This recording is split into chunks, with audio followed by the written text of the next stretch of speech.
welcome back to Ball Don't Lie here on Penn State Sports Night. We are still locked out of the audio rooms, I guess, but we keep coming at the same time every Wednesday, and there's a class going on, so I guess that's a little bit of our fault, if anything.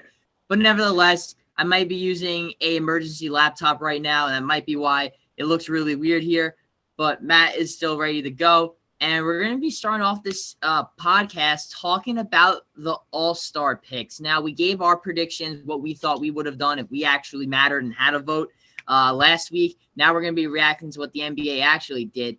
And, Matt, I'll let you get the floor here first. What do you think about the starters? Well, for the starters, I think the starters were fine. I didn't have an issue with any of those. But in terms of All-Star snubs, here's my thing with that. It happens every year. You cannot make an argument for an all-star snub without saying who they should replace. It's the NBA. There are a lot of great to elite level players, and naturally there are going to be a lot of really great players that are going to be left off the team. Does it suck? Absolutely. But there are a limited number of spots, and unfortunately you cannot include everyone.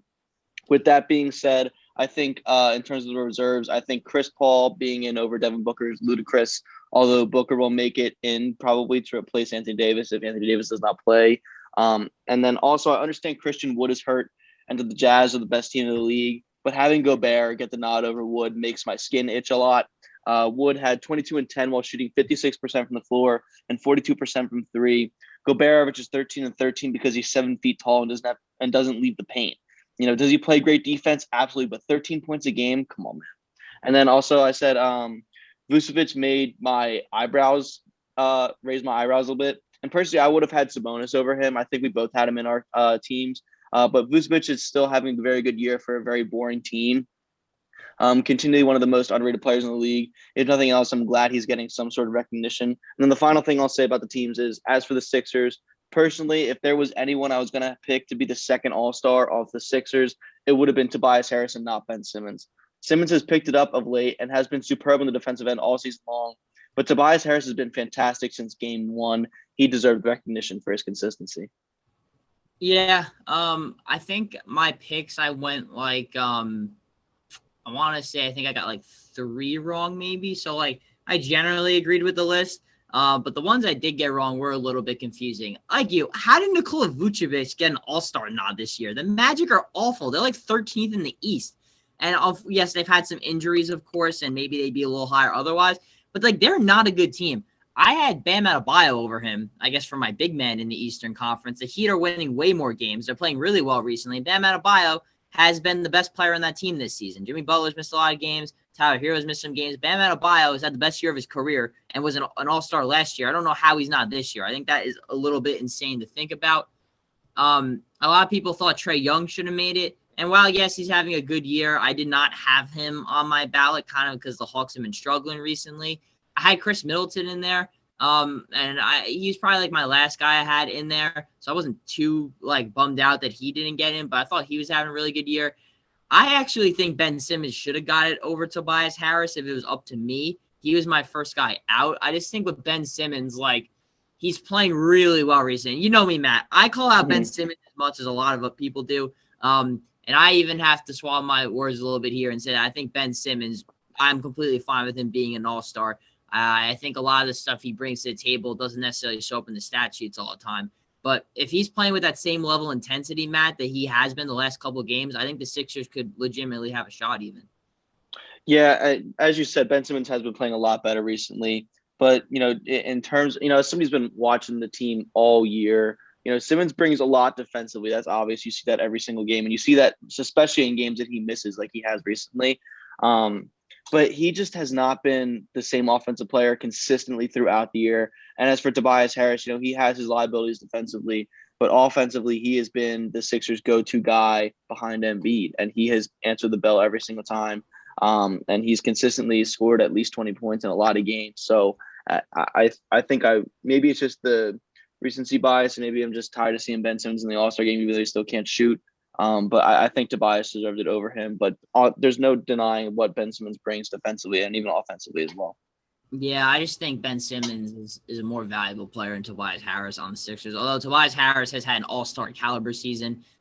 Shame that he didn't get a spot. Unfortunately, like you said, Matt, 12 spots in there. But The Western Conference, yes, I went on a little bit of a rant on Penn Sports segment on Monday, but I'll say here again, I don't think the fans should have a vote anymore for the starters. It is ridiculous. Damian Lillard blew away Luka Doncic in both the players' vote and in the media vote. It wasn't even close. So Luka Doncic got all the foreign European votes probably. The Portland Trailblazers are a small market team that plays on the West Coast at 10:30 at night, so no one ever watches their games. Damian Lillard is an MVP candidate this year. He is one of the top MVP candidates. To not have him as a starter in the All-Star game is absolutely pathetic. Okay? Luka Doncic has been great. The Mavs have been great the last 10 games. I believe it's won 7 of the last 10. But Luka Doncic did not deserve to be an all-star starter this year. A reserve, absolutely, but not a starter. I was completely disappointed. I would have taken Donovan Mitchell over Luka Doncic as a starter. Heck, I would have even taken Devin Booker over Luka Doncic as a starter this year. It's nothing against him. It's just that I like reward winning in my ballots, and that's why I ultimately would have went with those guys as a starter over Luka Doncic. Yeah, that's a good point, Hunter. I'm glad you brought up the Luka Dame thing again because you brought it up last week, and when we did our All-Star selections, you had Dame in there as a starter over Doncic, and I had Doncic as a starter. But after you made that argument, I kind of raised my eyebrows a little bit and kind of was more attentive to that. And I think this Luka being a starter over Dame thing, I think you can attribute that to you can really see the impact that social media is having, and that sites like outlets like House of Highlights, Bleacher Report, ESPN, they're constantly flooding our feeds with Luka Doncic content, and you're seeing like all this great stuff Luka does, and you don't see that as much as with Dame, and maybe that is because he does play his games at 10 o'clock at night on the West Coast, and nobody typically watches him, and unless they're on national television. But Dame deserves the credit. He's been a great player for years now, and why he still gets disrespected like this is unbelievable. It is absolutely unbelievable. I remember we saw even a couple of years ago, he was getting snubbed from the All-Star game, wasn't even getting voted in, and it was like absolutely ridiculous. He was a borderline top 10 NBA player. I think he's a borderline top 5 NBA player right now. I mean, this dude is an absolute problem. I think a future Hall of Famer, in my opinion. And yeah, I even put it up last Monday. He is averaging more points than Luka Doncic. The team has a way better record. He has a higher player efficiency rating. He's shooting better from three on way more attempts. He's shooting better from the foul line. He's still top 10 in the NBA in assists per game, although people don't think that Damian Lillard is much of a playmaker. He's still top 10. Like, I feel like the stats back it up, the winning backs it up, and him not being an all-star, I think it just shows how flawed the system is. I agree, Hunter. I think, like you said, fans, I think their vote is weighed too much because, when it comes down to it, fans are going to have their favorites. And it's gotten to a point where now it's affecting the results too much. And it's honestly, it might be affecting players' bonuses and stuff too. I don't know how that works in players' contracts where like some players might have an incentive where if they're like an all-star starter or something, they get paid more. So it could be affecting people's contracts too. I think Damian Lillard's been disrespected. We've talked about that. It's getting ridiculous. I think the NBA has to do away with the fan voting, or if anything, take away how much it weighs into the decision. Yeah, so it's 50 for the starters. It's 50% fans, 25% media, 25% players, and then for the reserves, that's not a fan vote. That's media and like general managers, coaches, stuff like that, front office executives. So that's why that's usually a little bit more accurate. Devin Booker not getting is ridiculous. I can name off the top who I'd replace him with. He's better than Gobert. He's been better than Zion Williamson this year. He's been better than his own teammate Chris Paul this season.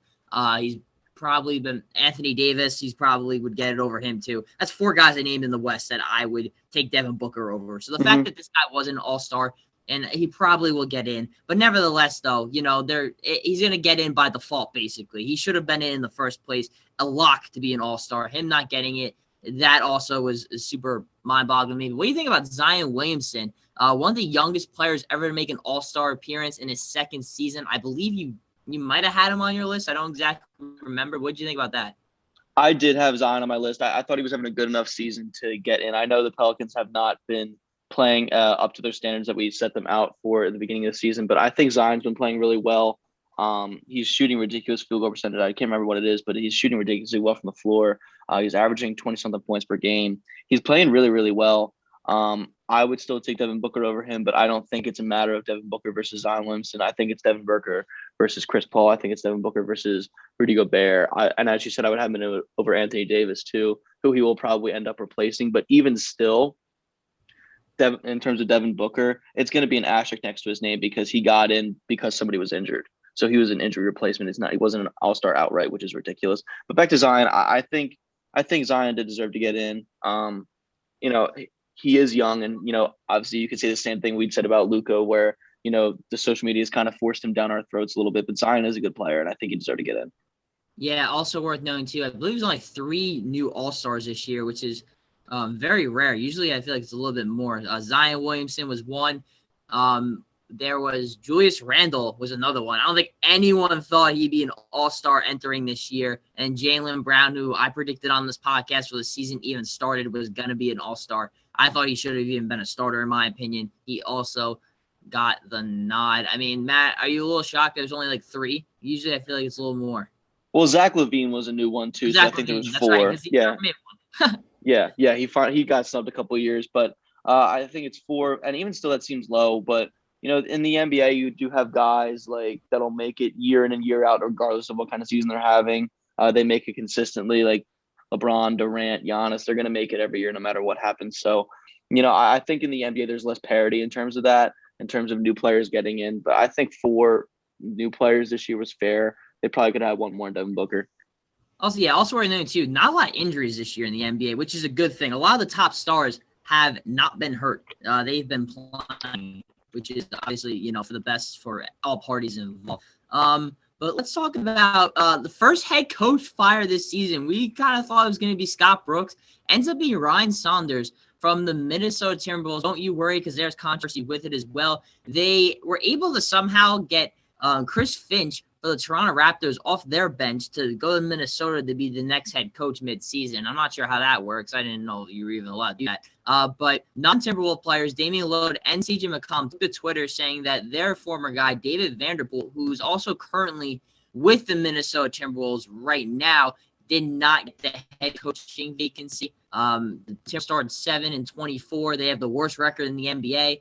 Ryan Saunders, I think, was kind of holding on to his legacy of his late great father, Flip Saunders, and what he did for the Minnesota Timberwolves. Saunders had a nice little start to the year when he first took over, but it just really didn't click ever since. I don't think he necessarily did anything to prove that he deserved his job. What do you think of the hire, or the firing, I should say? Well, I think the firing was justified. I think him even having a job in the first place was a little bit mysterious. I think it had a lot to do with his father, like you said. But in terms of the hiring, I will say it was extremely strange that the Wolves went to another team to not only fill the interim void, but to name Finch the permanent head coach in the middle of the season from another team. That's really weird, right? Like, I don't think that's ever happened before. Yeah, I mean, I did not do. I should have done the research of that, because I remember I was like, how are they able to do that? I didn't even think it could, but I guess the Raptors gave him permission. In terms about hiring Finch and Vanderpool, I will say both these guys are really, really well-respected guys around the league, both of them. Vanderpool, of course, maybe he'll get his opportunity one day. It could be with the Timberwolves, who knows? But it's also worth noting that Finch is probably going to, maybe next offseason, probably clear house and have his own staff there. Again, I'm not sure if this was in the making with Chris Finch. I'm assuming it was, because it was immediate. Right after Saunders got fired, Finch got hired. So they were probably working this angle for a while. But I like Finch with the Timberwolves because this is a really young team. And Chris Finch was known as being a really good player development guy in Toronto. And so bringing him to a team that needs development from their young guys, I actually do like this fit a lot. Again, it's no disrespect to Vanderpool at all. I don't want to, bury one guy while bringing up the other. That's not what I'm trying to do here. But I do actually like the hire of Finch. I mean, I'm curious to see how it works out because, again, this is a mid-season hire from a different team. Yeah, it's going to be a weird adjustment in the beginning here. I'm not really sure how that's going to work. He probably even knows the team, and they're asking him to fill that void. I still don't understand the hire. If anything, wait until after the season is over. But, in terms of player development, if he's a good player development guy, like you said, that should certainly help Anthony Edwards. It should help their young guys, Malik Beasley, Jarrett Culver, maybe get Cat back on the right track with D'Angelo Russell. So we'll see. Yeah, also worth noting, too, I remember we kind of called this on the Ball Don't Lie podcast a little bit. So apparently the Mavs are, quote, gauging interest for a Kristaps Porzingis trade However, the owner, Mark Cuban, did turn this down emphatically, said we are not stopping Kristaps Porzingis, at least for the time being, I'm imagining. What were your thoughts when you heard this, Matt? Do you believe Mark Cuban? Do you think Kristaps Porzingis could potentially be traded? What are your thoughts? If he is going to be traded, it's not going to be right now. I don't buy into the fact that they're looking to trade him seriously right now. They were likely seeing if they could get a package from a team that blew them away. But I doubt anyone would give up the house for Porzingis right now. It doesn't make sense in terms of his contract, in terms of what what the Mavs would be looking for in return. I don't think it makes sense for anybody right now. Yeah, I think a guy like Porzingis, due to his health plus the talent and then the consistency, like he's all over the map in terms of what his trade value is. That's why the Knicks got robbed for Porzingis when that trade happened. I mean, the Mavs absolutely stole it from him. They really didn't give up a whole lot to get him. And I think teams are definitely going to be smarter than what the Knicks were back then and be like, we're not going to just, give up, or the Mavs would be like, we're not just going to take nothing for Kristaps Porzingis. I think Mark Cuban is probably one of the more honest owners out there. So I will take his word that they are not shopping Porzingis and that he did sign to a long-term max extension with his own money for a reason. And I do think Porzingis is there to stay, at least for now. I don't see even this season at all him even being considered to get moved. Yeah, like I said, I think it's something that would have to wait till the offseason if they were even going to seriously consider it, especially with the Mavs starting to play well now, starting to get back their groove. I want to see how Kristaps fits back into that mold when he starts playing more consistently down the stretch. Absolutely. And speaking of a former all-star that could be on the move, one will be on the move, and that is DeMarcus Cousins. He was released by the Houston Rockets. Apparently, they want to be younger, quicker. Of course, it's a rebuilding team that they traded James Harden and stuff like that. Do you see there being any more moves for Houston? I do. I think PJ Tucker and Eric Gordon are the obvious ones that should be out the door next. I think Oladipo could get traded for picks probably because I think that's what the Rockets are looking for. But I could also see him staying, but put just because he's not a part of their long-term plans anyway, and this is the last year of his contract. So another name that I wouldn't be totally surprised to see go is John Wall. He's having a good year, and he doesn't really fit the Rockets' long-term plans at all, much like Oladipo. So I could see him going out the door as well. I think they would get a decent return for him just because he's built up his value again. And in terms of DeMarcus Cousins, I think teams that would be interested in his services would be teams that are big men needy right now, and that's the New York Knicks without Mitchell Robinson. And then it's the obvious ones like the Brooklyn Nets and the Toronto Raptors. Yeah, those are some interesting teams right there. Yeah, I think the Rockets right now, they're having a fire sale quite literally. I guess the good news is when you take apart a championship caliber team is that you have championship caliber players. And so obviously they got a lot for James Harden, but they also have some other good players I think teams will covet. I'm curious to see how they play that out in the future. Again, they have not rebuilt in quite a while. They made 9 straight playoff appearances with James Harden. And then Boogie Cousins, of course, too. I'm not sure how many teams want him. Again, maybe like the Nets take a gamble or something like that. Or like the Nuggets or whatever. But yeah, I feel like unfortunately for him, I don't think he's like a useless NBA player, but unfortunately with a lot of the injuries, he really hasn't been that same Boogie we've seen. Yeah, he's definitely does not have as much left in the tank as he does. But I think some teams would covet his services just to be a bench guy, come off the bench, be a center off the bench. I don't know how much he's got left. I don't know if this is his last year. I think he needs to be really honest with himself about his future, though. Yeah, and a guy I guess who was a little bit honest about himself with his future is Pau Gasol. Now he was trying to maybe make a comeback in the NBA. Maybe he will, but he signed with Barcelona in the EuroLeague. That is obviously where he originally played. He's a Spaniard, of course, from Spain. So from a hometown perspective, I'm sure they're very happy to have him. But do you see Pau Gasol making an NBA comeback again? No, I think he's done with the NBA. This is the retirement tour for him. I'm surprised he didn't do this sooner, honestly. It's felt like he's been out of the NBA for years now, but he most recently played in 2019 with Milwaukee. I think he signed there for a little bit, but I think he's done with the NBA, and I think the NBA is done with him. I'm just curious. This is a little off topic, but do you think Pau Gasol will get his jersey retired for the Lakers? No. I think the Lakers have like too much of a high expectation for greatness and for players to retire their jersey number. I also don't think he played there long enough for them to justify retiring his jersey number. He had that great couple year run with Kobe, winning those championships, but I don't think that's enough to retire his jersey. Yeah, there's been a lot of debate. I actually think they should, just because I think Pau Gasol, like, he was such a big part of that Laker team. Again, two-time champion. I don't think they win it without him. But you know that's been a big debate. Most Laker fans want Pau's jersey retired, though. He's always been a fan favorite of Lakerland. But speaking of the Lakers, Quinn Cook got released. He didn't really get a whole lot of playing time with the Lakers. But do you think he could be a valuable piece somewhere else? I think he could be, if for nothing else. I think he brings a great asset to the locker room. He was a great glue guy for the Lakers.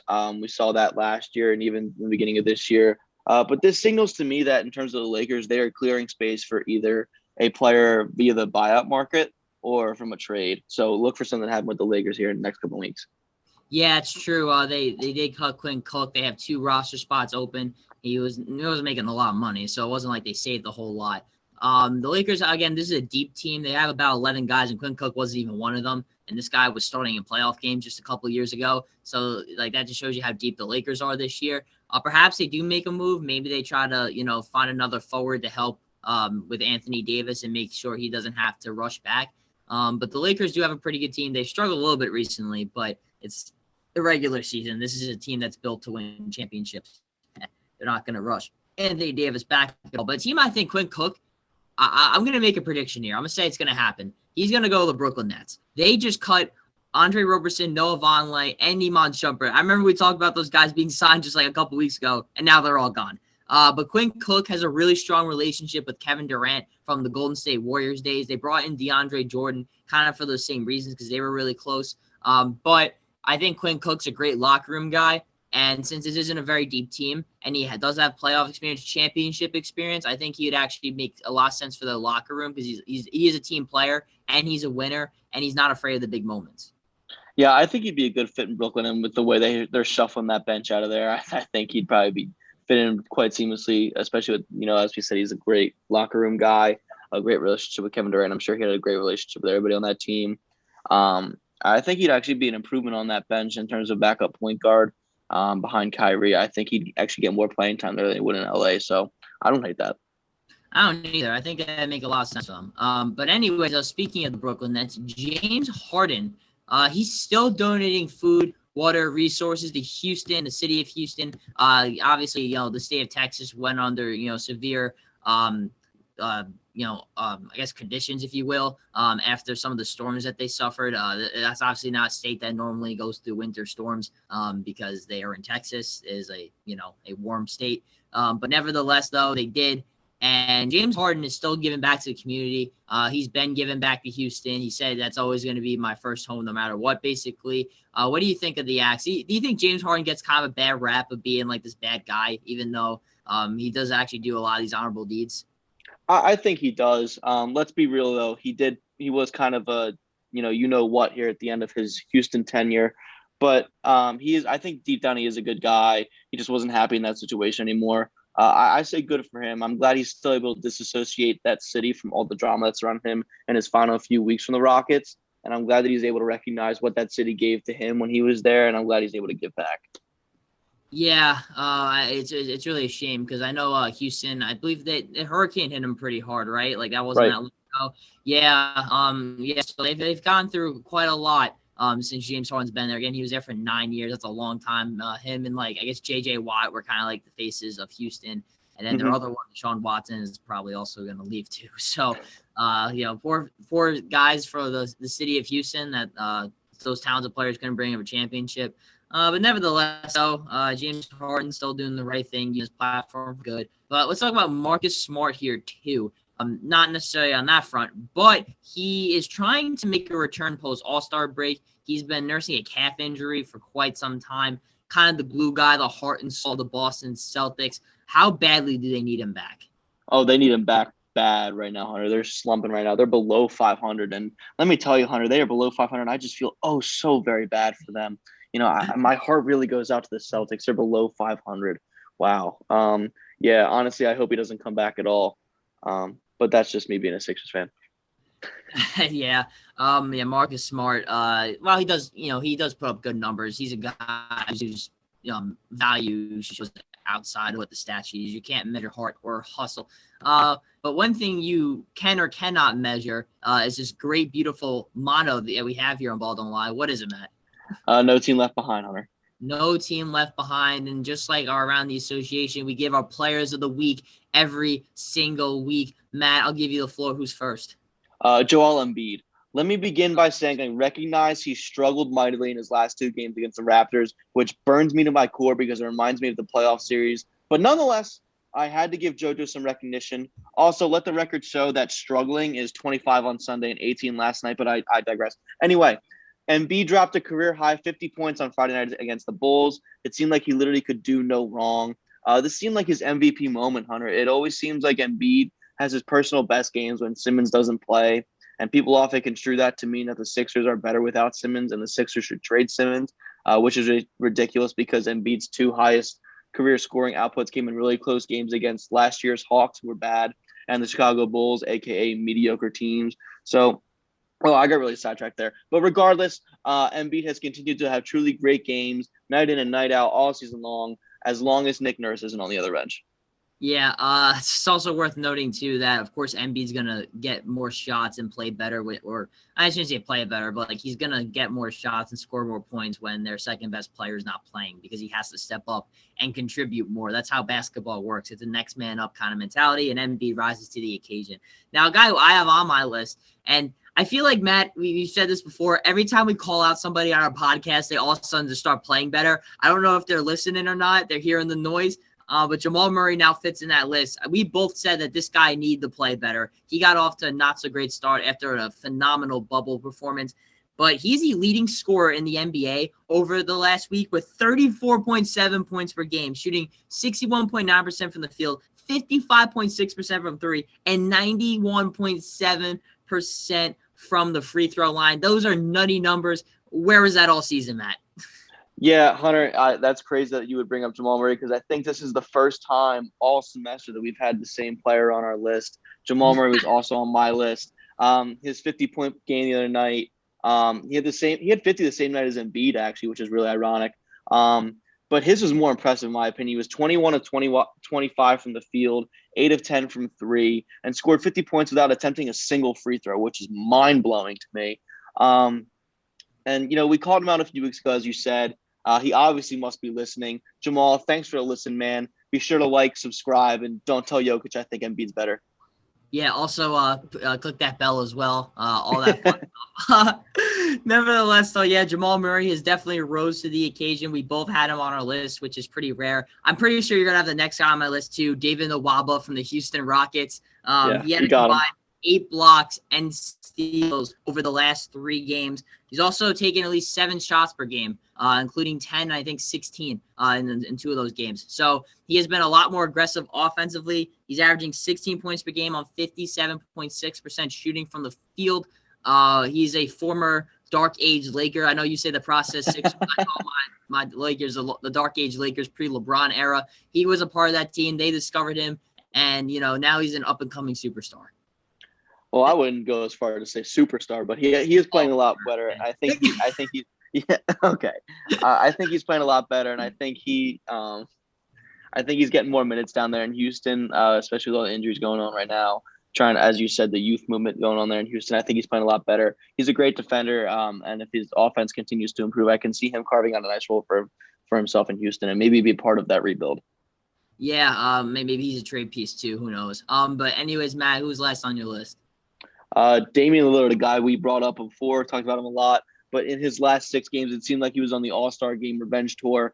He scored 34, 31, 43, 35, 24, and 25 in his last 6 games. He has continued to prove that he is one of, if not the best point guard in the game. Even with all the injuries this team has suffered to key players like McCollum and Nurkic, Lillard has this team well above water right now, with a record of 18-13, which is far better than they were last year at this time. I think that has him at the 5 seed in the West. He might even be inserting himself into some MVP conversations, like you said earlier. Yeah, pretty much every site I've seen has him in the top 5, sometimes as high as 3 for Damian Lillard as an MVP candidate, and rightfully so. CJ McCollum has missed a bunch of games, and so he had to play better. And the Portland Trailblazers have been one of those consistent teams in the West that have been in the playoff hunt throughout the entirety of the season. So you gotta give him credit where it's due.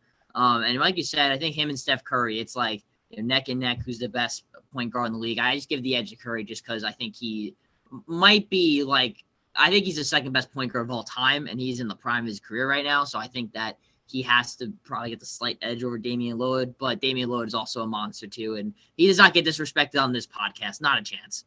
Yeah, absolutely not. That we are a Damian Lillard fan club here on this podcast. Put him on the list for boy crushes we have. Yes, a long list, if you will. But next on my list is going to be Tim Hardaway Jr. from the Dallas Mavericks.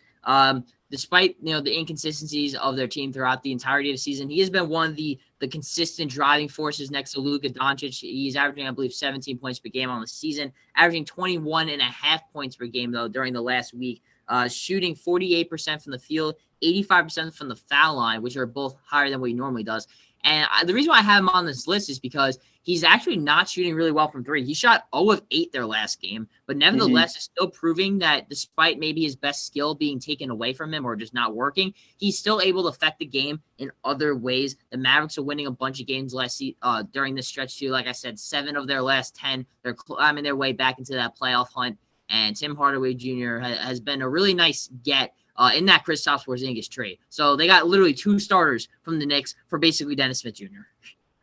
Yeah, the Knicks fans are still upset over that one. I can tell you that firsthand, living with a Knicks roommate. But, yeah, like you said, the Mavs have been hot of late. And I remember watching that Mavs game last night because they were on national TV against the Celtics, that game winner from Doncic. But in terms of Tim Hardaway, I remember him not having a good game. I remember looking, I was like, man, he has missed every 3-pointer he's taken. And I looked at the box score, and he literally missed every 3-pointer he took. But I think it's a good point that you bring up that he is still able to affect the game in such a way where he doesn't need to use his best skill in terms of shooting the 3 and still can affect the game both offensively and defensively. I know Knicks fans are turning over in their grave right now. They are not happy with the way he's playing in Dallas.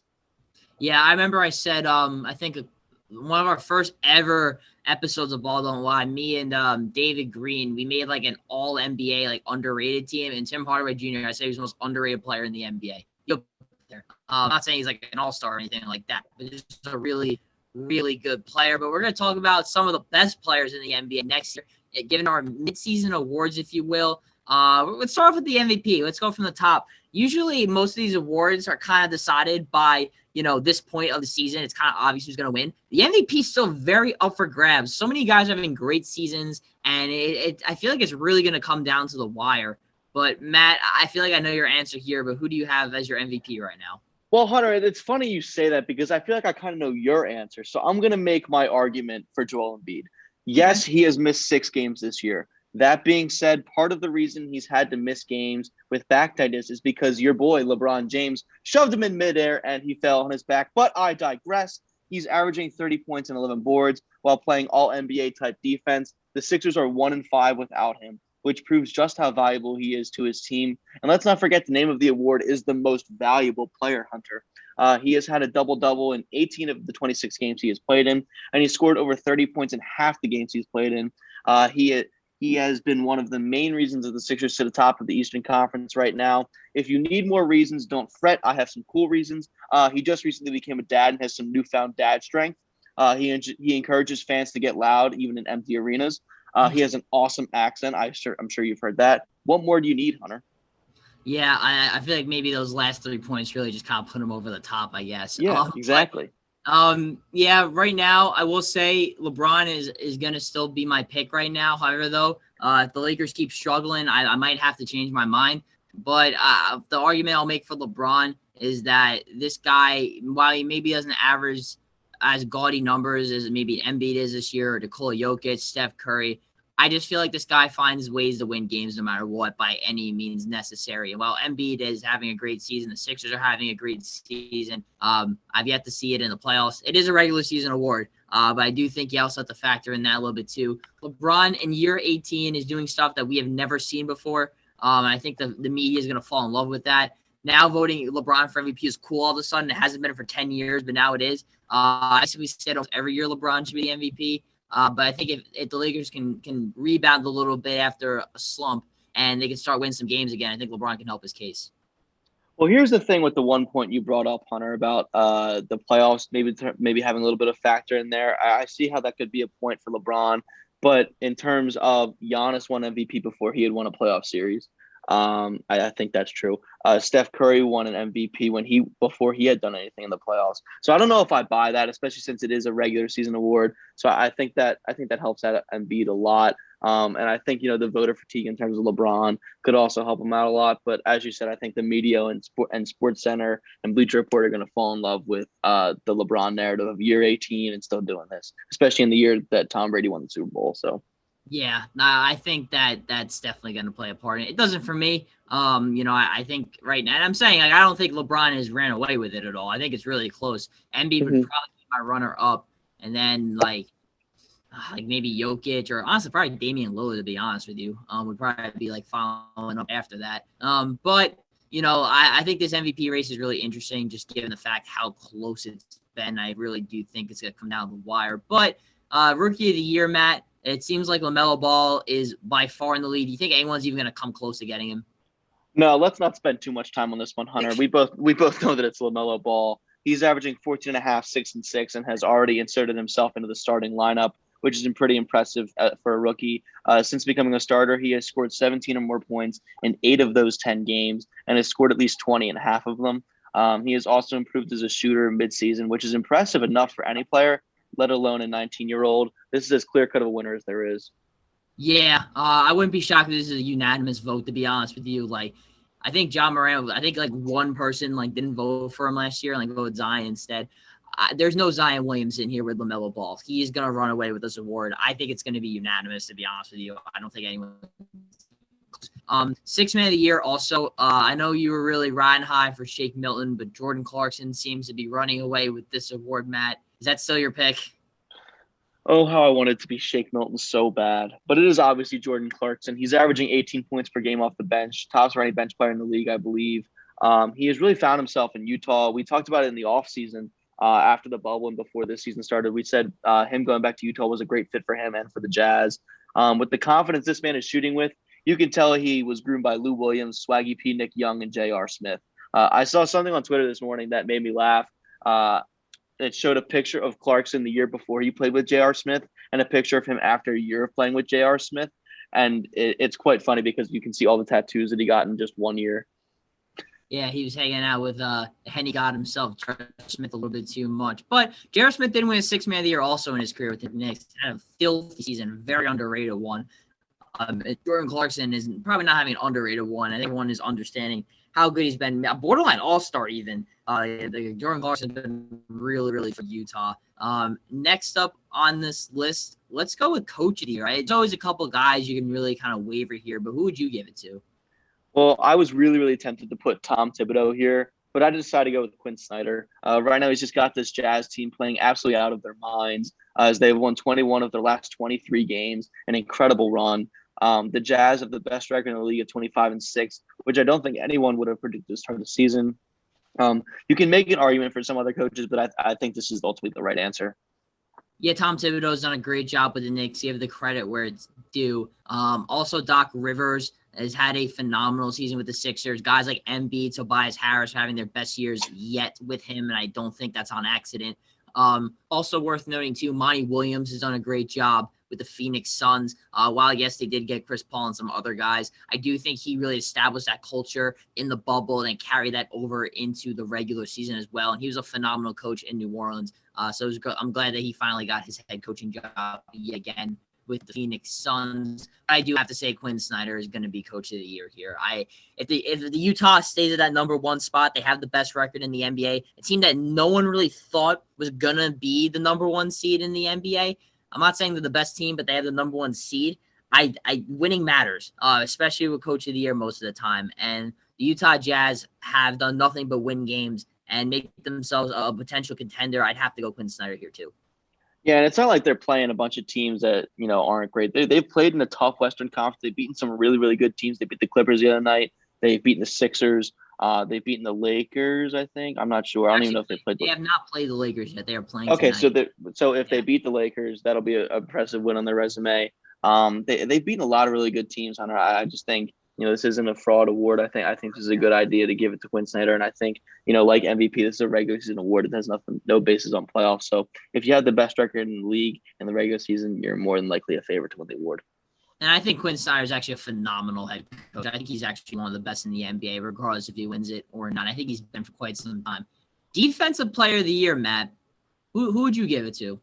Well, this might be biased, but I'll give it to Ben Simmons. I think he's just, when you factor in everything with Ben Simmons, he guards everybody. He will guard the best player no matter who it is, 1 through 5. I mean, we have the Sixers have Embiid to guard the center usually, but Simmons can guard anybody on the floor. He's one of the most athletically gifted, talented defensive players in the league. He leads the league in deflections. He's up there in steals, up there in blocks. He is up there in defensive efficiency rating. He's fantastic. He's been fantastic all year, even going back to last year. And I think you have to factor into, I've gone a rant about this on the podcast before about Giannis not guarding the best player and still being named Defensive Player of the Year. Ben Simmons continually guards the best player on an opposing team night in and night out. I think that makes him Defensive Player of the Year. I think Ben Simmons might be the best defensive player in the NBA right now, and so I have to agree with you. My pick entering it was Anthony Davis, and I think he was in the driver's seat to win it, but I think with all the injuries, I think that probably takes him out of it. So I would have to say Ben Simmons as well. The Sixers have a great defensive team, one of the best in the league.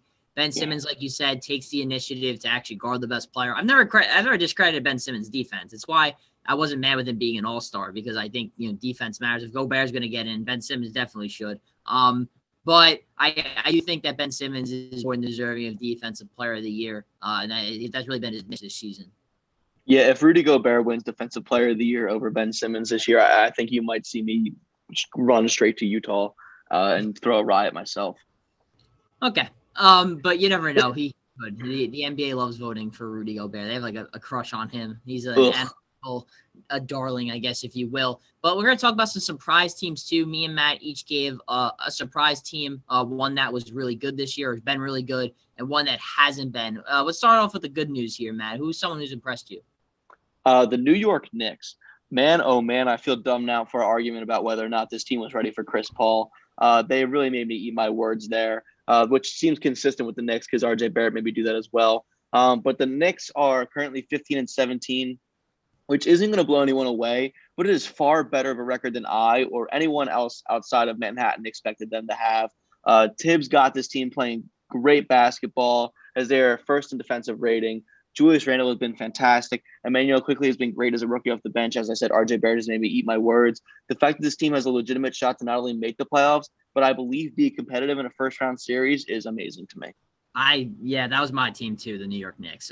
Wow. Yeah, they've definitely been a team. I thought this was going to be a team that was tanking this year.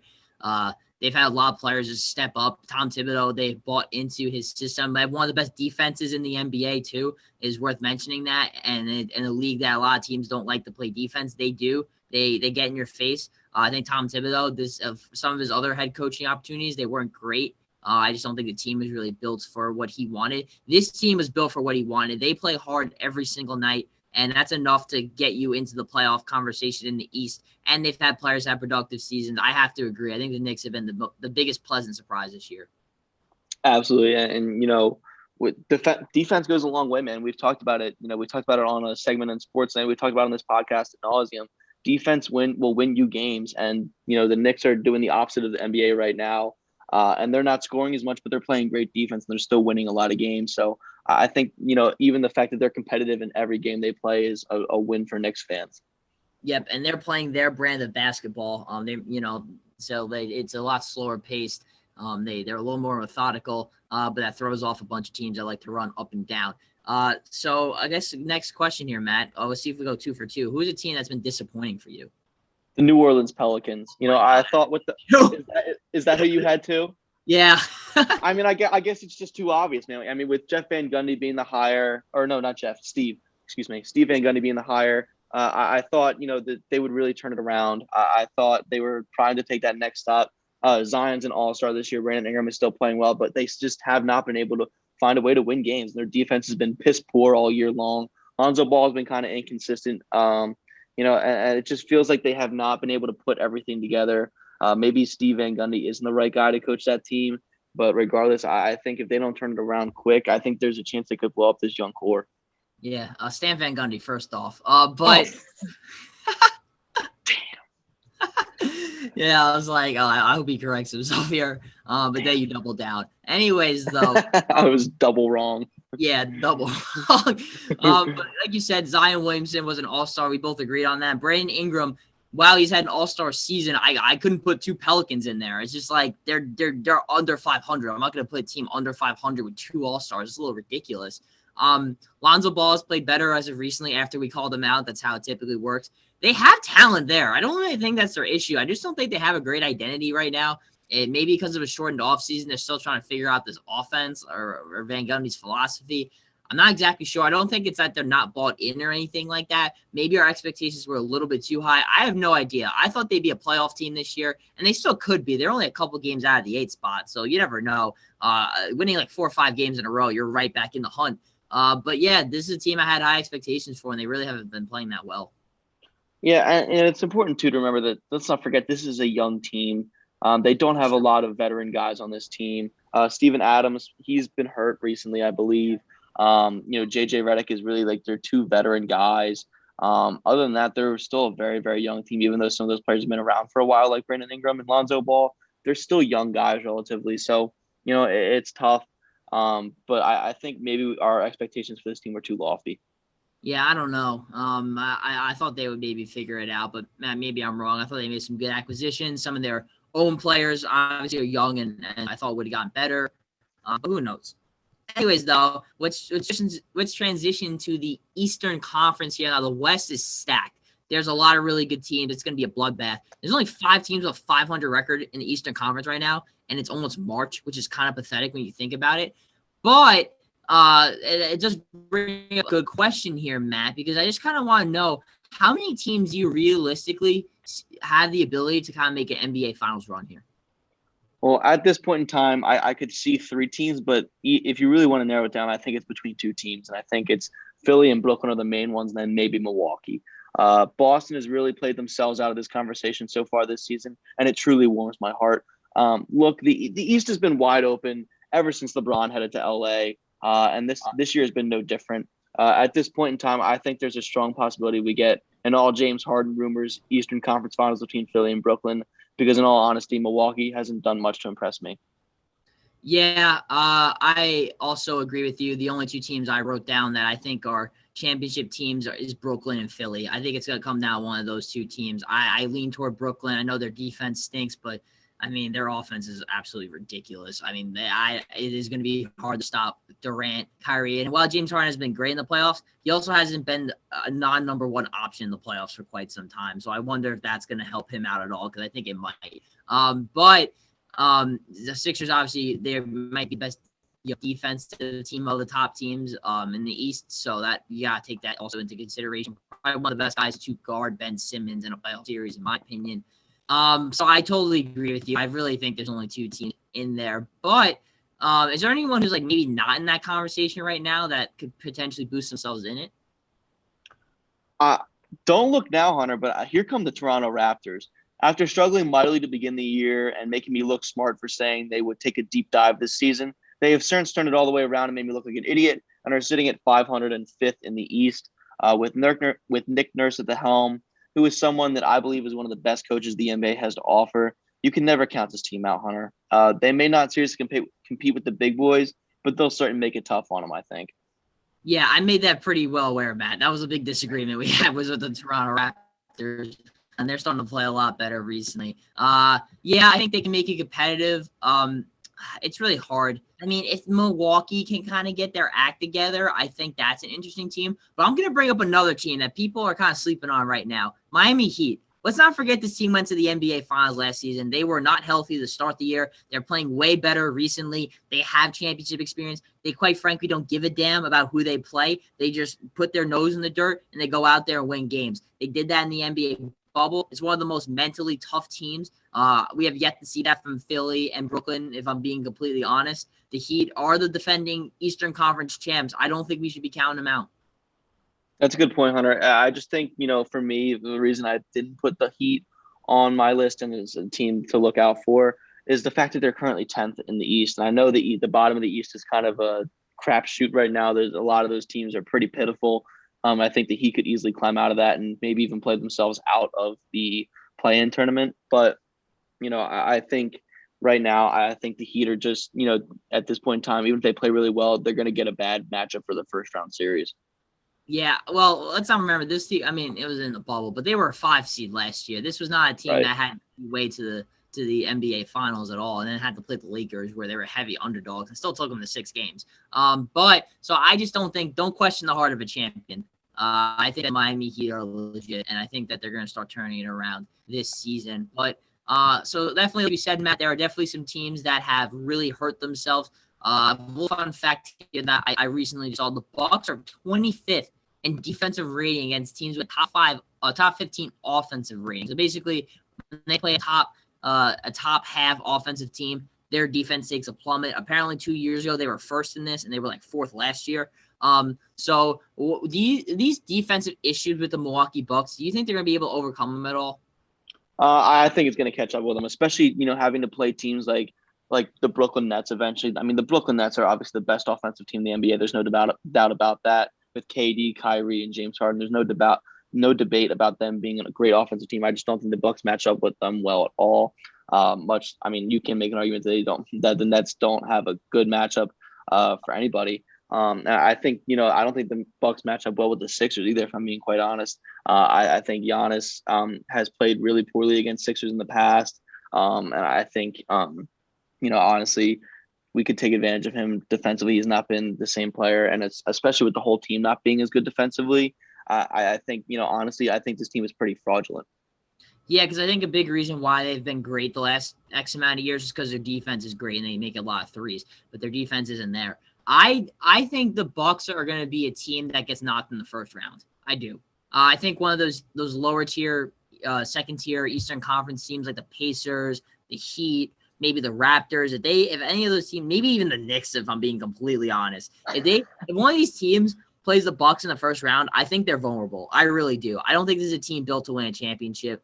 And while I think Mike Budenholzer is a great head coach, I think the Heat's gonna get on him a little bit. I do. I don't think he's gonna get fired this season or anything like that. But I think there does come a point where you see his head coaching experience, and it's led to great regular season success, but has not led to playoff success.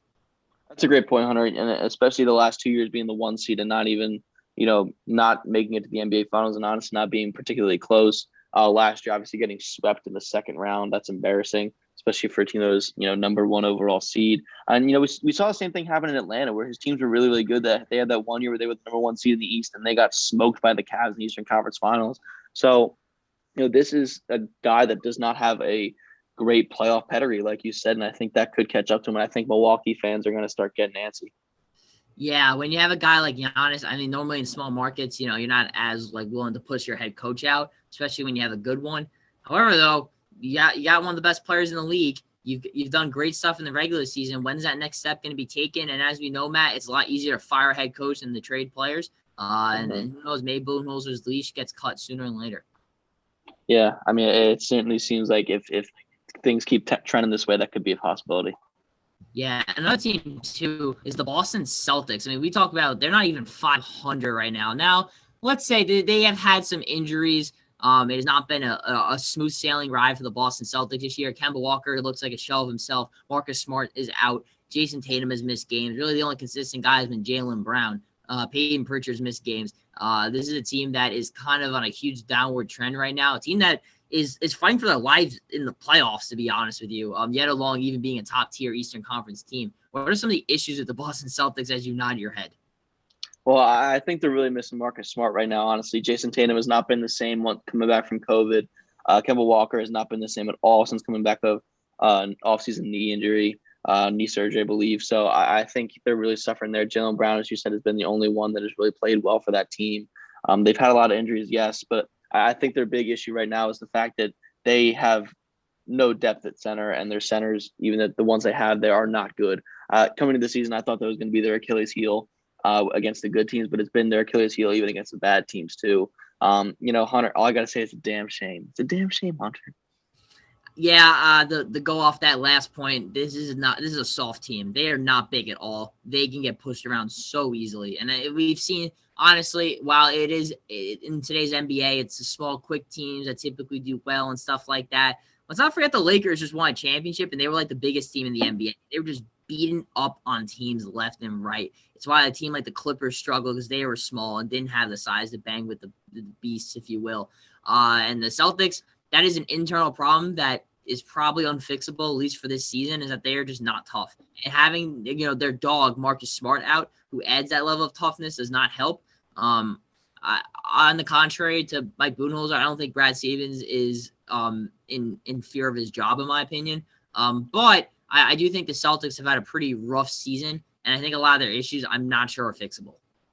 Yeah, I think, like you said, I think it's a mental thing at this point. They're just not mentally tough right now. We're physically tough. I think you brought up a good point, Hunter, in terms of Mike Budenholzer and small market teams not being willing to let go of their head coaches. And big market teams like Boston, it's quite the opposite. They get frustrated really quickly. We saw it happen with Brett Brown and the Sixers. The fans were pretty vocal about getting him out of there, and it happened. So, if fans start to turn on Brad Stevens up there in Boston, we could see him out of there quicker than we think. But also, Hunter, you brought up a point about the Lakers being the biggest team in the league last year. I think you're forgetting that the Sixers had everybody in their starting lineup over 6'6". I just want to say that. I think the Lakers did too, actually. So. Oh wow, that would have been a great NBA Finals matchup if it happened, but unfortunately the Sixers couldn't get out of the first round. I think the shortest player that started for the Lakers was like KCP. I mean, yeah, he's like 6'5", 6'6". So, yeah. LeBron was basically starting at point guard. But anyways, though. Let's talk the Washington Wizards because no team gets left behind here on Ball Don't Lie.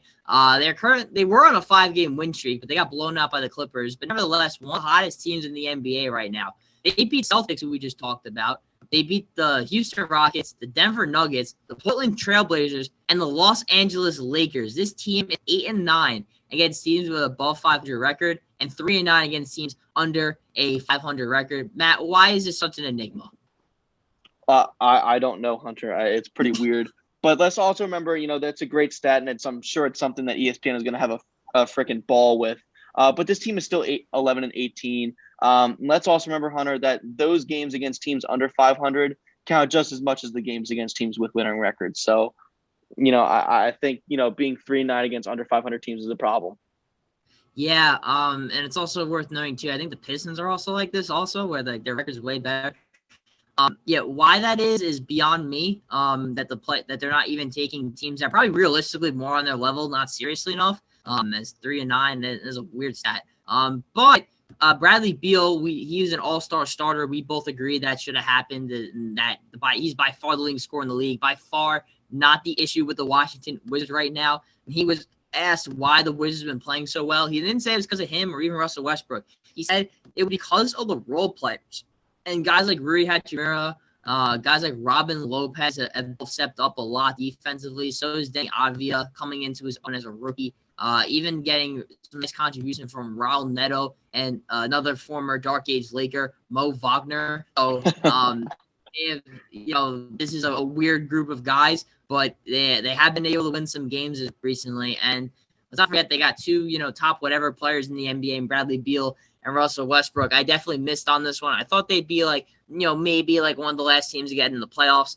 It's far from that. But like we said, it's a wide open Eastern Conference, Matt. So how confident do you think that the Wizards can maybe make a little bit of a run here? Hunter, no. Look, this win streak has been impressive. There's no denying that. But, this team is still 11-18 and sitting at 13th in the East right now, Hunter. They could potentially sneak their way into the play-in tournament just because the bottom of the East is pitiful, as we've talked about. But they won't make any serious noise. Let's also remember their defense is still the booty butt Buns, and they would need to get significantly better on that end of the floor for me to even begin taking this team seriously.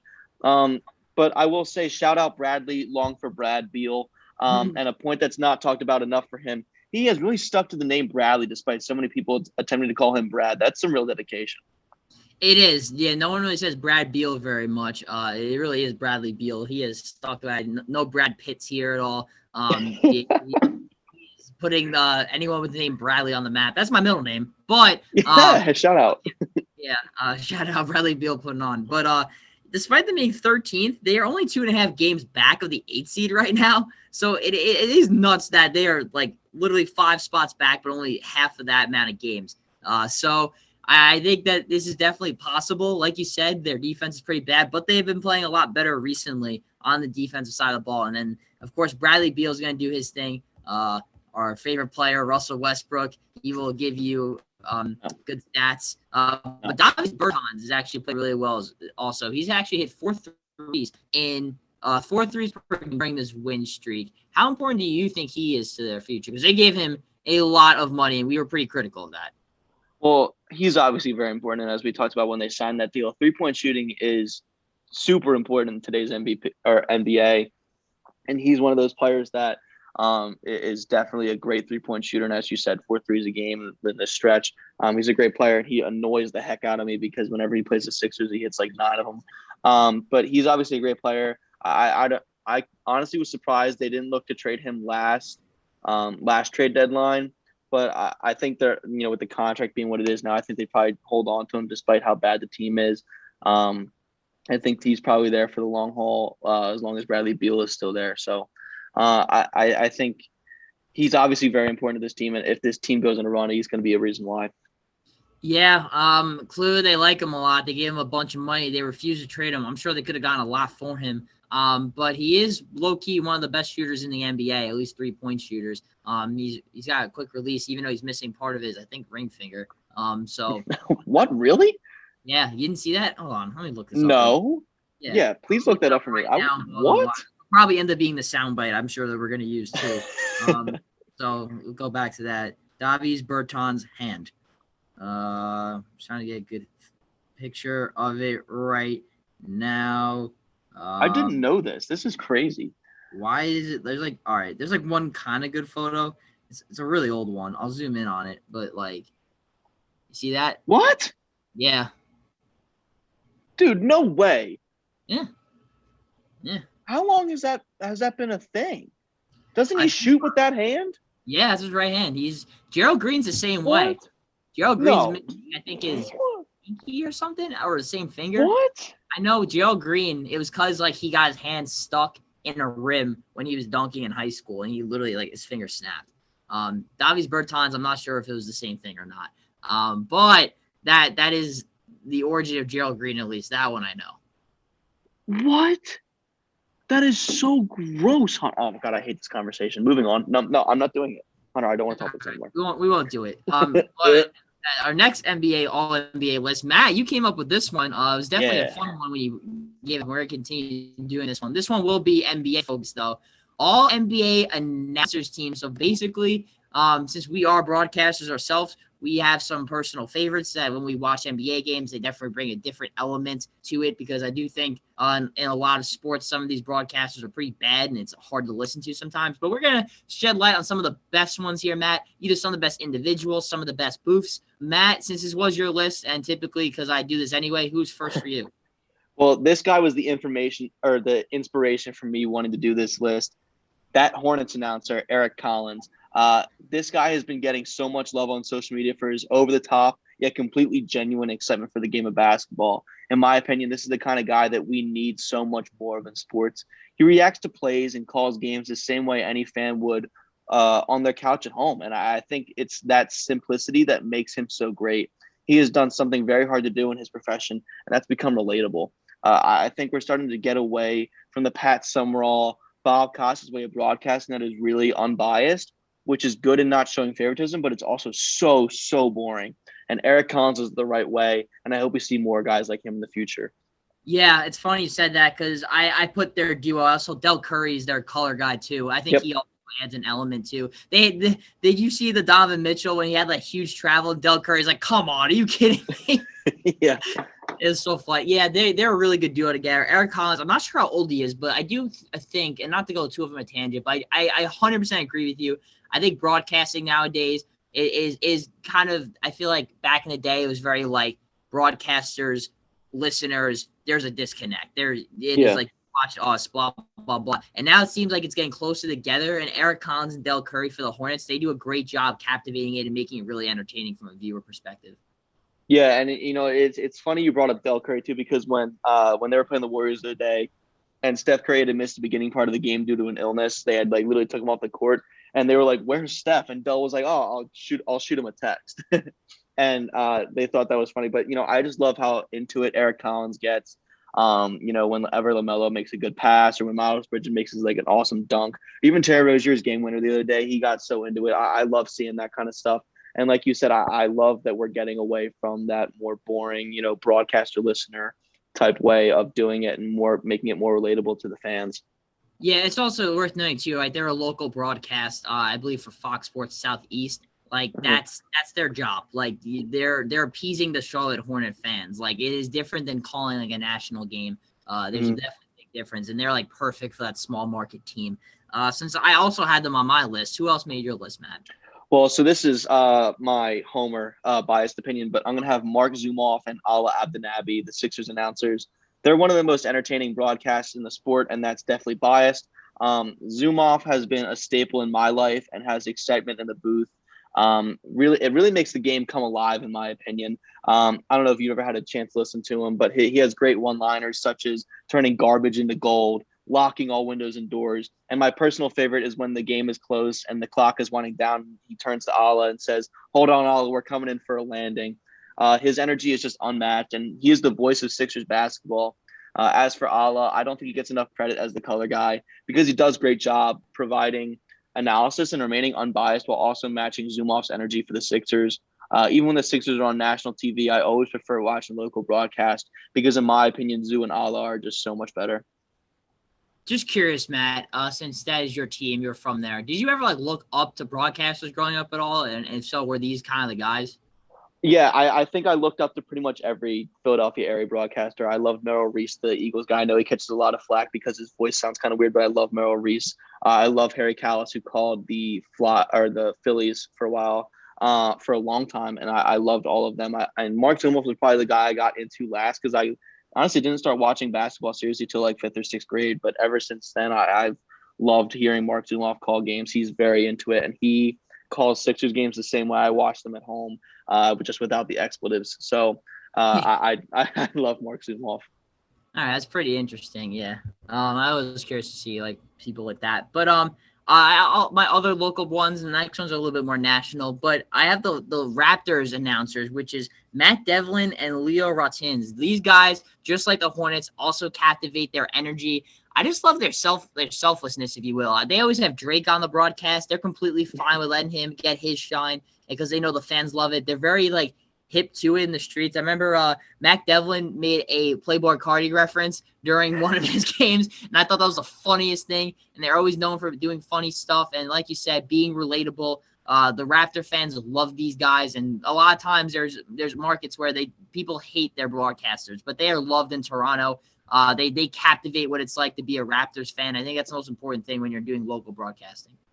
Yeah, it's funny you brought them up because they were not all on my list, but I did have the pleasure of watching them last night because I was blacked out of the Sixers broadcast. So I watched them on League Pass or Buff Streams, if you will. But I did watch them, and I could see how if you're an opposing fan watching the Raptors broadcast of it, I could see how you think they're annoying. I had firsthand experience last night, but they definitely do a really good job of, being entertaining and, captivating what is truly a hockey town in Toronto and making them care more about basketball and care about the Raptors. And I think they do a great job. Yeah, and I'm not sure it even is a hockey town anymore because the Raptors have really taken over Canada. And you can see it too because there's a lot more Canadian basketball players in the NBA. It's the most of a nationality outside the U.S. in the NBA right now. And obviously watching the Raptors, I'm sure is a big reason why.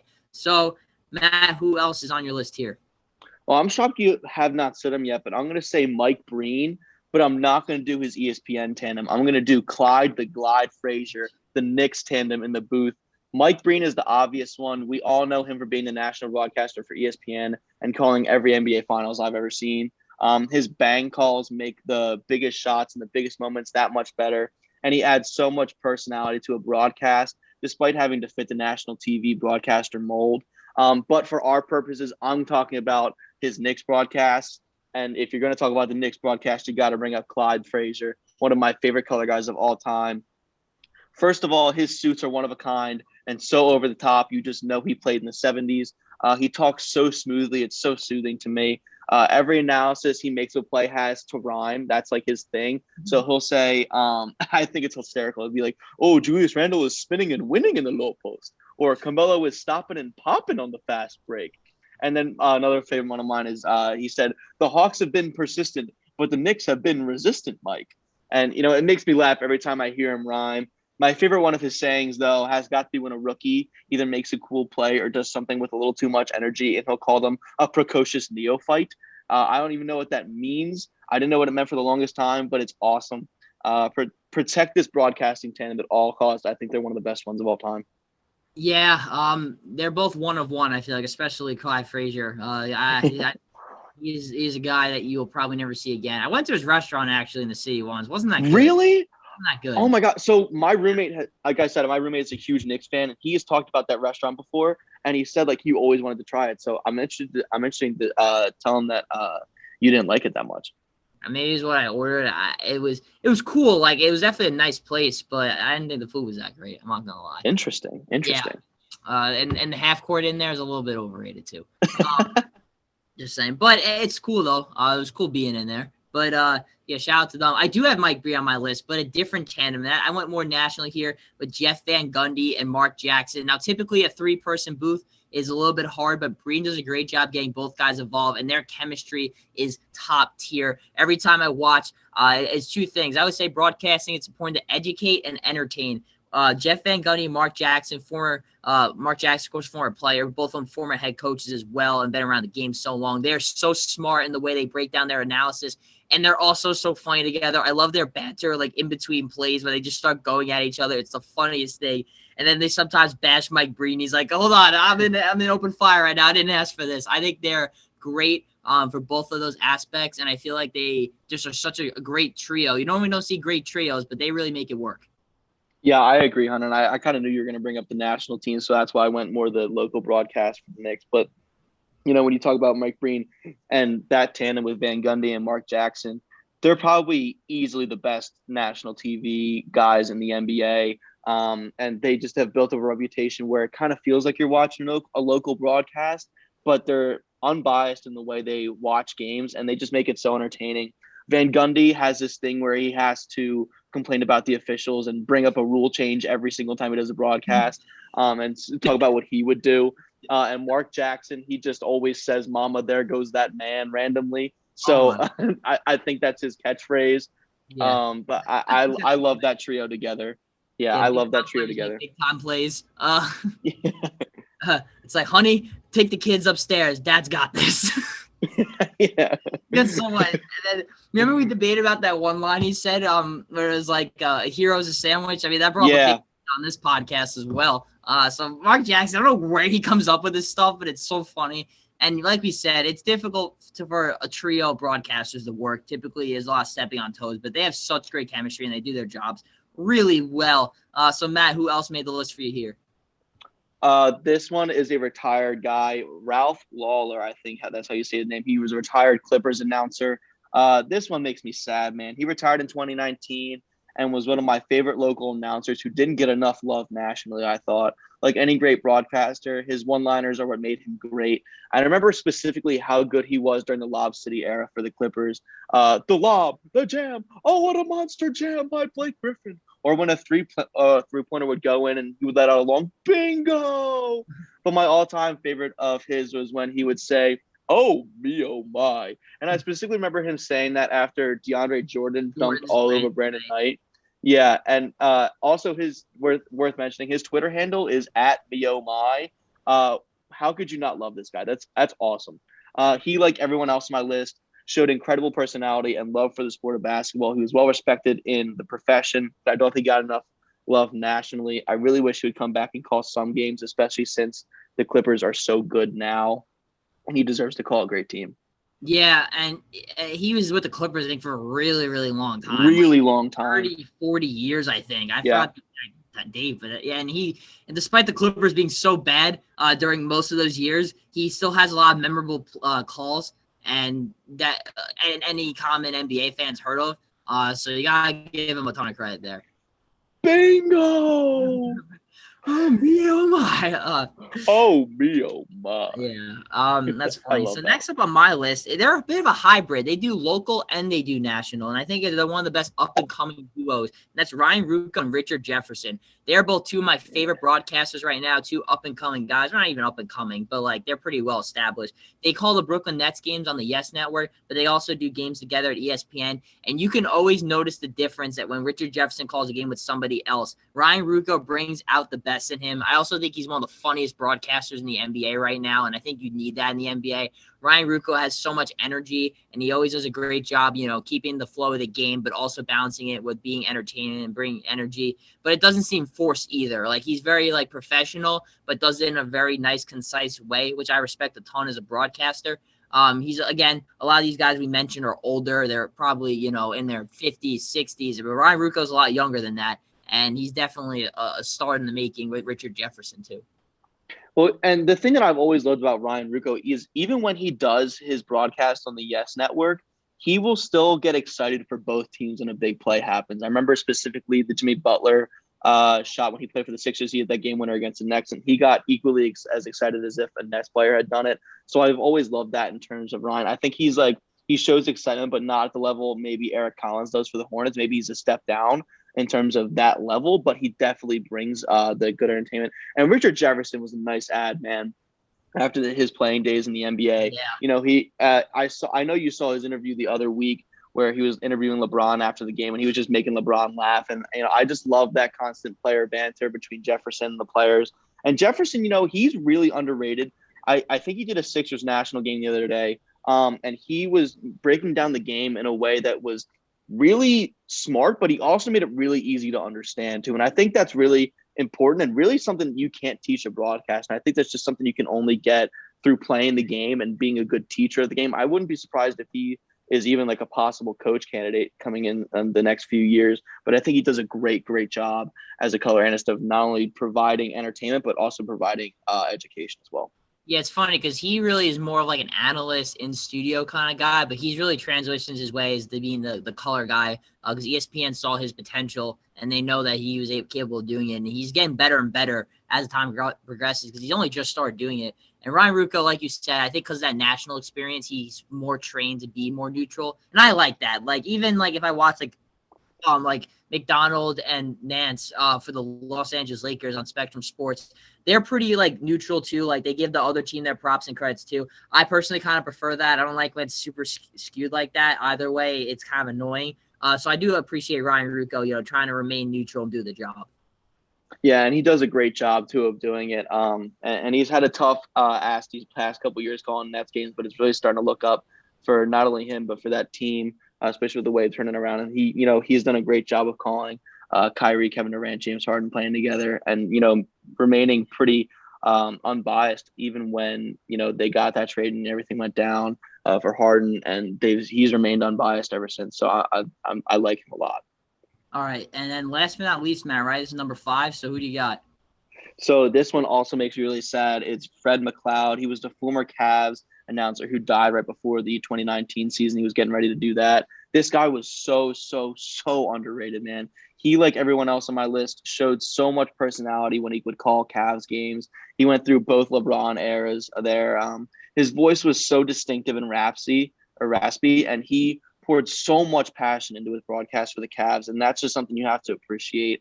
His catchphrase was when the Cavs would win a game, he would call it a wine and gold winner, and he had a habit of throwing that in at the end of like a buzzer beater that the Cavs had just won. So I remember, countless LeBron buzzer beaters where he would throw that in at the end, and I always loved that. My favorite call of his, though, was when LeBron dunked on Yusuf Nurkic in Portland. He said he made Yusuf Nurkic a screensaver. That video, and my personal favorite, though, the favorite thing I've ever seen of McLeod's is the video of him calling the closing seconds of the Cavs championship in 2016. It'll hit you right in the feels, man. A true legend in the city of Cleveland, just gone way too soon. Passed away at just 67 years old. Feels like we kind of got something taken away there, but he definitely deserves his prop. I think he was really underrated. Yeah, it's weird because like growing up in New York, like the love for like broadcasters isn't the same as it is in like other markets, but McLeod was loved in Cleveland. And like you said, when you first brought him up, that's the first thing I thought of was that when the Cavs won that 2016 championship, and he was calling it for so long, never witnessed a championship in Cleveland. And just seeing him break down, just be so happy. It was just like, you know, it was a great moment. And that was only just a couple years before he unfortunately passed away, RIP to him. But yeah, he was definitely someone who really embodied the city, and the city equally embodied him. And I think that's definitely a big difference between local and national. While national, you're going to get maybe the money, the praise and stuff. There's not one individual place you can go to where you're just a king and they love you. Mm-hmm. And you know, that was the case with him, man. He was awesome. He was loved everywhere he went. He called games in Detroit for 2 decades as well before he went to Cleveland, but he was a Cleveland guy. He was born and raised there. Ended up going back to Cleveland, but pulled a LeBron really, where he went back to Cleveland to call games there. So they loved him. They endured him, and you know, he was great for Cleveland. He was the voice of Cavs basketball for a while, and you know, it's definitely weird now watching Cavs games without him. Yeah, definitely is. Now, last but not least on my list, couldn't leave this person off. Doris Burke, of course, have to have Doris in there. The one of the best in the game. You know, obviously everyone loves her. She's a fan favorite from the outside looking in. But she's actually phenomenal at her job, dude. She breaks down the game so well. She's definitely a more like positive broadcaster, if you will. She doesn't necessarily tape down guys, but she does a really good job explaining why a player is good at what they're doing and their tendencies. She was a Division I player, I believe, played at Providence. So she was a really good hooper in her own right. So if anyone's just like, oh, Doris didn't play in the league, it's like, okay, but she's a very, very accomplished basketball player and probably could, you know, beat you in a one-on-one with her hands tied behind her back. Doris is that chick. She is insanely good at her job. A fan favorite, a cultural icon. I feel like she's somewhat too, like if you think of NBA broadcasting, she has to be one of the first people that you put on your list. Yeah, Doris Burke, man. I don't think anybody hates her, man. If anybody is giving Doris Burke slander, they get roasted on. Yeah, honestly, they can come catch these hands any day of the week, day or night. But Doris Burke, you know, it's incredible to me that she has been one of the trailblazers in this profession for women, where she has, you know, gone into a profession that is dominated by men. And she has not only gone into the profession and done well, but she has dominated and she's done very well. She calls ESPN games with Mike Breen sometimes, and she does fantastic at that. She does play-by-play and color. She's great at both. She's incredible. And, you know, like I said, if anybody is giving Doris Burke any slander, tell them to come see me and Hunter, because we will whip out those hands very quickly and we will take somebody down over Doris Burke. Yeah, we are. She's got shooters out here, and it's the ball don't lie. We will shoot you down. Nevertheless, though, I may not have a sweater like Drake does of Doris Burke, but we definitely do stand her. That's going to wrap it up here on Ball Don't Lie. I believe episode 37, if I'm not mistaken. If I am, though, you'll see it in the title. We thank you guys a lot for all the support. We're still able to bump out that content. We've been blessed that basically we've never not had content due to the coronavirus pandemic. So basically every episode we have had, you know, content to actually talk about the NBA. It never sleeps, if you will. So thank you all for tuning in, and we'll catch you next week, of course. See ya. Thank you for watching this edition of Penn State Sports Night. If you're a fan of our content, please be sure to subscribe to our YouTube channel for more clips. Also, follow us on Twitter at PSSN TV and on Instagram at PSU Sports Night to keep up with all the action. For all my colleagues, we are Penn State Sports Night.